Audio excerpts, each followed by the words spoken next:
Shalom, selamat pagi saudara-saudara yang dikasihi Tuhan Yesus Kristus. Selamat berjumpa dalam renungan pada pagi hari ini.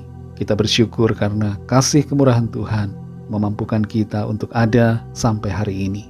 Keberadaan kita pasti ada dalam rencananya yang indah.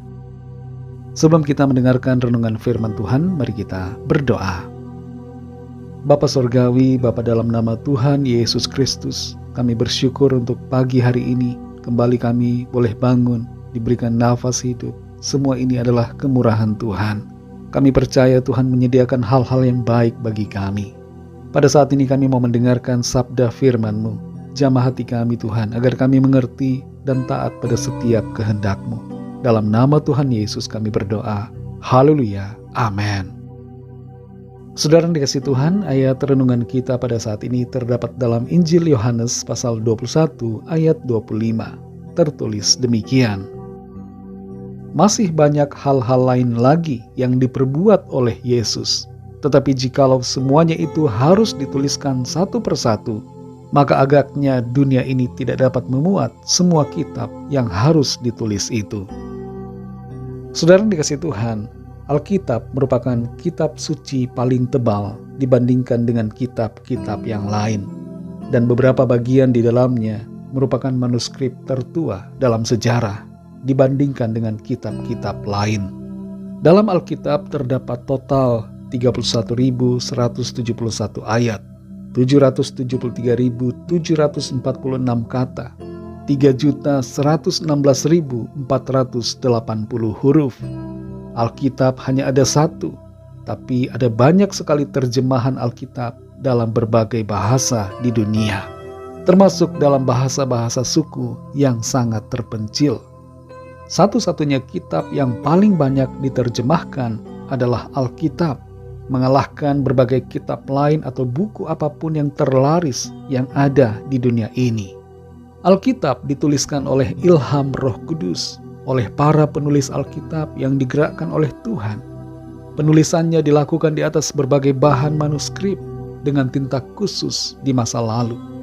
Untuk membuat salinan dari berbagai surat dalam Alkitab, maka seorang yang ahli menuliskannya kembali dengan seksama dalam kurun waktu yang cukup lama dan membutuhkan usaha serta kerja keras.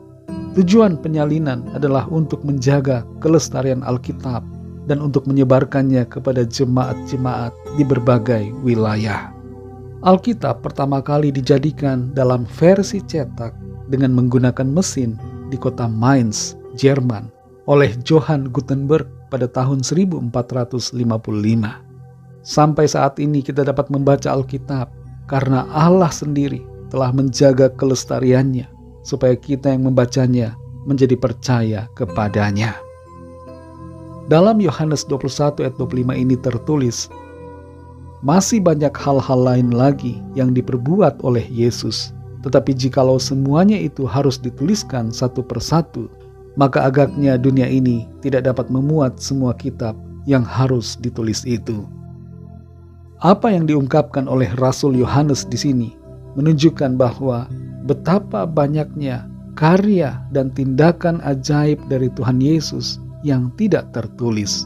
Namun itu bukan berarti bahwa apa yang tertulis menjadi kurang.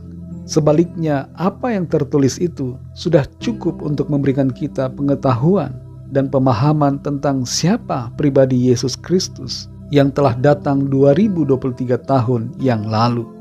Ia menyembuhkan orang-orang sakit, membangkitkan orang-orang mati, memberi makan ribuan orang secara mujizat, mengajar dengan hikmat yang tidak tertandingi, dan bahkan mengorbankan dirinya di atas salib untuk penebusan dosa umat manusia.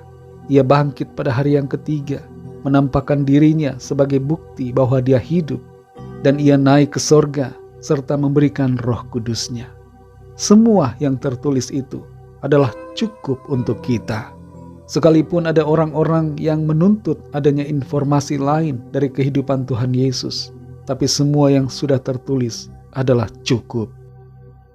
Dalam Yohanes 20 ayat 30-31, di situ tertulis, memang masih banyak tanda lain yang dibuat Yesus di depan mata murid-muridnya yang tidak tercatat dalam kitab ini. Tetapi semua yang tercantum di sini telah dicatat supaya kamu percaya bahwa Yesuslah Mesias, Anak Allah, dan supaya kamu oleh imanmu memperoleh hidup dalam namanya. Saudara yang dikasihi Tuhan, apa yang tertulis dalam Alkitab merupakan karya Allah untuk setiap kita manusia yang hidup di bumi ini. Tujuan dari apa yang tertulis di dalamnya adalah agar kita menjadi percaya bahwa Yesuslah Mesias, Yesuslah Juru Selamat, dan agar kita beriman kepadanya supaya kita diselamatkan dan memiliki hidup yang kekal. Meskipun kita tidak dapat mengetahui sepenuhnya segala perbuatan dan keajaibannya, tapi kita dipanggil untuk mempercayai, mengasihi, dan mengikutinya dengan sepenuh hati. Alkitab adalah cukup, dan selanjutnya adalah bagaimana respon kita, apakah kita mau percaya atau tidak. Kalau ada di antara saudara yang belum percaya kepada Tuhan Yesus, ini adalah kesempatan yang indah buat saudara menerimanya, agar saudara memperoleh anugerah keselamatan dan kehidupan yang kekal. Ikutilah doa saya. Tuhan Yesus, aku percaya Engkau adalah Allah yang telah datang sebagai manusia untuk menebus saya dari segala dosa dan penghukuman dan memberikan saya anugerah keselamatan serta kehidupan yang kekal. Aku percaya Engkau telah bangkit, naik ke sorga, dan akan datang di akhir zaman.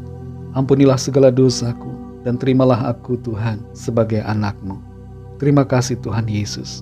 Amin. Bagi saudara yang baru saja percaya kepada Tuhan Yesus Kristus, teruslah belajar firman Tuhan, bacalah Alkitab, dan berilah diri saudara dibaptis. Layanilah Tuhan dan setialah selalu dalam iman kepadanya sampai akhir. Bagi saudara semua pendengar renungan hari ini, mari kita berdoa. Terima kasih Bapa, kami bersyukur Tuhan Yesus untuk kemurahan-Mu, untuk firman-Mu yang sudah kami dengar pada saat ini. Kami mengerti bahwa firman-Mu itu cukup bagi kami. Engkau telah memperkenalkan diri-Mu kepada kami, dan kami percaya Engkaulah Tuhan dan Juru Selamat. Tolong kami Tuhan, supaya kami senantiasa mempercayai-Mu, mengasihi-Mu, dan mengikuti-Mu dengan segenap hati. Sebab Engkaulah Tuhan, Allah pencipta semesta ini. Di dalam Engkau saja Tuhan, kami memiliki anugerah keselamatan dan kehidupan yang kekal. Terima kasih Tuhan. Berkatilah kami di sepanjang hari ini dalam segala aktivitas kami. Pimpinlah kami Tuhan, agar setiap apa yang kami lakukan senantiasa menyenangkan hati Tuhan. Kami membawa kepadamu setiap pergumulan kami masing-masing, agar Tuhan melawat setiap kami pribadi lepas pribadi, dan menyatakan kuasa mujizat-Mu bagi kami, sesuai dengan apa yang menjadi keperluan kami. Yang sakit mengalami kesembuhan, yang terikat dilepaskan, yang susah dihiburkan, yang mengalami persoalan mendapatkan jalan keluar. Terima kasih Tuhan, hanya dalam nama-Mu yang kudus, nama Tuhan Yesus Kristus, kami sudah berdoa dan mengucap syukur. Haleluya. Mari sama-sama kita berdoa, doa Bapa kami. Bapa kami yang di sorga, dikuduskanlah nama-Mu, datanglah kerajaan-Mu, jadilah kehendak-Mu di bumi seperti di sorga. Berikanlah kami pada hari ini makanan kami yang secukupnya. Dan ampunilah kami akan kesalahan kami, seperti kami juga mengampuni orang yang bersalah kepada kami. Dan janganlah membawa kami ke dalam pencobaan, tetapi lepaskanlah kami daripada yang jahat, karena Engkaulah yang mempunyai kerajaan, dan kuasa dan kemuliaan, sampai selama-lamanya. Amin. Terimalah berkat Tuhan. Tuhan memberkati engkau dan melindungi engkau. Tuhan menyinari engkau dengan wajah-Nya dan memberikan kasih karunia. Tuhan menghadapkan wajah-Nya kepadamu dan memberikan damai sejahtera. Berkat anugerah dari Bapa Surgawi, cinta kasih karunia dari Tuhan Yesus Kristus, dalam persekutuan dan penghiburan Roh Kudus, menyertai kita semua sekarang ini dan sampai selama-lamanya. Dalam berkat nama Tuhan Yesus Kristus. Haleluya. Amin.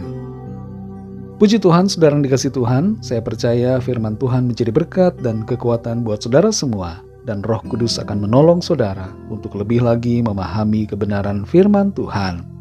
Tuhan Yesus memberkati saudara semua. Selamat beraktivitas dan sampai jumpa dalam renungan yang berikutnya. Haleluya.